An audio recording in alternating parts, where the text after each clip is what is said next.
Well, I think probably the other point of contention with 6 was that I took my SEAL operators and made them pilots. Actually, I leased civilian airplanes and ran them through stunt school and wrote the contract so that we could modify any airplane the way we wanted to, as long as we put it back the way it was when the lease was out. And that was primarily so that our satellite communications were adaptable to it, and we had to have some extra cargo doors put in. But if you look at in the rules, the bureaucracy here in the United States, I mean, if the doors are closed on an airplane, it's the air marshals. If the doors are open, it's FBI. Well, when the airplane goes down with hostages in the United States, the air marshals want to go somewhere, but they lose control. And then the FBI has their own command center at most airports. They say where they want the plane parked, so it's to their advantage. And of course, who's going to fly me in if I got to do a takedown?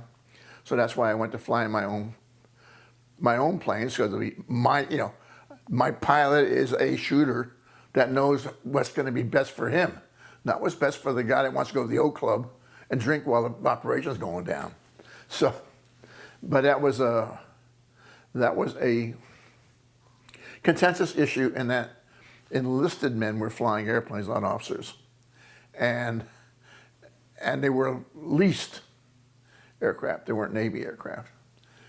And in order to get control, the Navy looked at absorbing my leased planes. But then they learned that when you did that, it affected because Congress mandates how many aircraft you can have.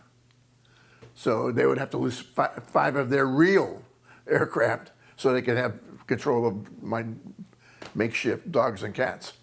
And we had helicopters and prop jobs and turboprops. But it was the function of that. You're self-contained. You can fly away. Couldn't fly all the way the equipment.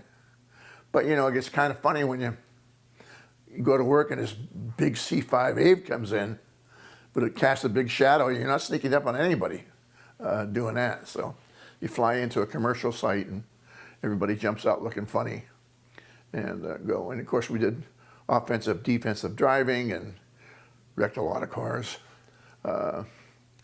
And the big nut, it's not an exaggeration. When I formed 6th, the initial buy, the training allowance of ammunition was more than the training allowance of ammo for the whole Marine Corps, because it's that perishable. I mean, we used to go, I did blocks of training, 2 weeks solid of diving or jumping or shooting. And in the shooting phase, you'd be on the range all day and 3 nights a week. And then half day on Saturday. And the guys competed. We cooked lunch out on the range, didn't even come in. And just having a day and a half off. That 3x5 card, when it started Monday morning, maybe a little hungover, but started Monday morning, you still get 2 or 3 out of the card till the rhythm got back in there. And even today, I know I heel left. I know I'm going to heel left. I talk to myself before I do it, but it takes about 20 rounds. Got that rhythm and is banging in there. So if you don't do it on a regular basis, if you're the hostage, you don't want me saying, when's the last time you fired that gun? So it's one of those perishable skills that has to be worked on. But so there was every day was a new challenge, and every day the enemy changed, and the new equipment was formed, and we had when I handpicked everybody, the big criteria was they had to have had combat, and because of the coming out of Vietnam in, let's say, 72, 73, and this is 1980, I was losing the Vietnam combat experience. Somebody had a bullet go by their ear with their name on it and say, oh, that's what it's like. And then foreign languages and trade skills. So it's like I send somebody in to look at HVAC. In the meantime, you're looking at the bad guys. and camera crew, train them to be cameramen, so they can go in there and record and look at what's going on while they were recording. So that I was getting real skinny back out what's going down.